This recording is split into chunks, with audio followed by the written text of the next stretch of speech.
Saint-Esprit. Amen. Ô Seigneur, envoie ton esprit et tout sera créé, et tu renouvelleras la face de la terre. Évangile de Jésus-Christ selon Saint Jean, chapitre 15, versets 9 à 17. En ce temps-là, Jésus disait à ses disciples, « Comme le Père m'a aimé, moi aussi je vous ai aimé. Demeurez dans mon amour.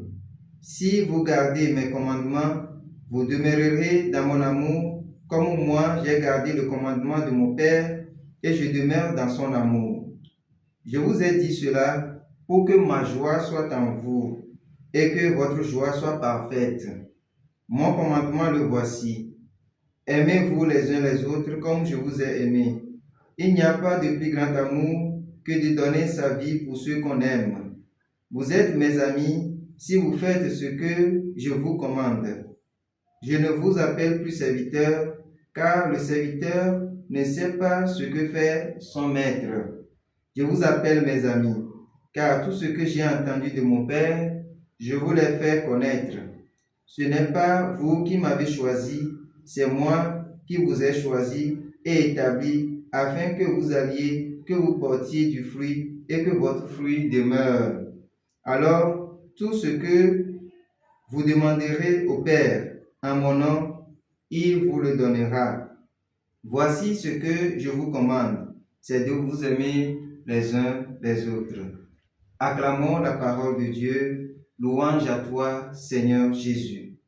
Bien-aimés dans le Seigneur, aujourd'hui, mercredi 14 mai, l'Église nous donne de célébrer Saint Matthias apôtre, martyr. L'évangile que l'Église nous propose de méditer en ce jour nous invite à demeurer dans l'amour du Seigneur.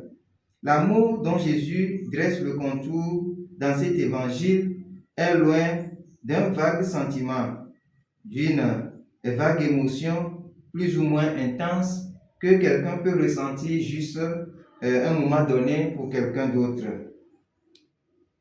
Ce que Jésus dit n'est pas une passion qui ne se commande pas ou qui se dessèche aussitôt vite après une petite difficulté et puis bon, on s'éteint. Demeurer dans son amour veut dire que toutes les situations de notre vie, situations familiales, publiques, professionnelles, chrétiennes, l'image que nous-mêmes nous affichons partout dans nos milieux de vie doivent traduire cet amour pour le Christ, cet amour pour lui, doivent témoigner que nous sommes dans son amour. Chacune de nos décisions, nos gestes, nos engagements doivent rendre compte de cet amour dont notre Seigneur Jésus-Christ fait cœur dans son enseignement. Si vous gardez mes commandements, dit-il, vous demeurerez dans mon amour, de même que j'ai gardé le commandement de mon Père et que je demeure dans son amour. Celui qui garde le commandement du Christ demeurera toujours dans son amour. Que Dieu nous accorde la grâce de pouvoir faire le commandement de notre Seigneur et l'implémenter dans le quotidien. Souvent, il n'est pas facile de prêcher sur l'amour. Il n'est pas du tout facile parce que c'est dans l'acte qu'on pose, qu'on reconnaît si on aime vraiment. Mais celui qui aime le Christ ne peut ne pas aimer son frère. Voilà pourquoi le Christ dit, si vous m'aimez, vous demeurez dans mon amour. Vous allez garder mes commandements et donc, en vous voyant vivre, on verra mon visage, c'est-à-dire un autre Christ.